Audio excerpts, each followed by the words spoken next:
Okay. Yeah. Well, today we've been talking about the relationship that councillors have with the public that they represent and how they integrate with the local communities to ensure that communities are well governed and are well represented.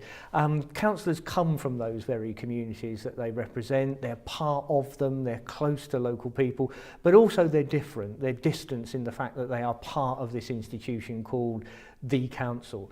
So it's always important for councillors to be regularly in contact with their constituents, regularly in contact with those that they represent, and to channel their views into the council as a decision-making body. We've also explored the role that political parties have in local government and how, although they do offer the voters competing political platforms, sometimes they assist the process of nationalising local government. So local government doesn't become very distinct from national government. Political parties have got a responsibility not for just selecting good candidates, but also for selecting people that are part of the communities that the council works with. Otherwise, there's likely to be a greater and greater distance between councils and what the public themselves want their councillors to do. We've explored devolution today. We've looked at how the process of handing powers down from central government has become less about powers and more about responsibilities and functions.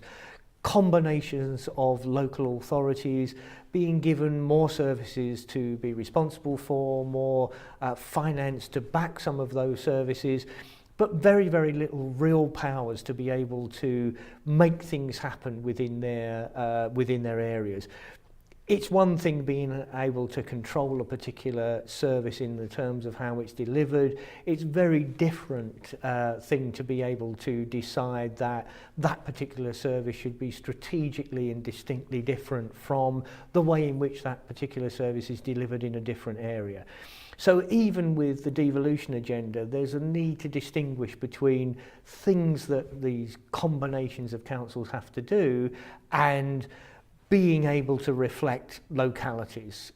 In other words, devolution has got to be a way in which we accept that the postcode lottery is a reality, but it's not so much a lottery, it's more a series of choices that make the services that local people receive distinct and different, but the ones that they want to receive.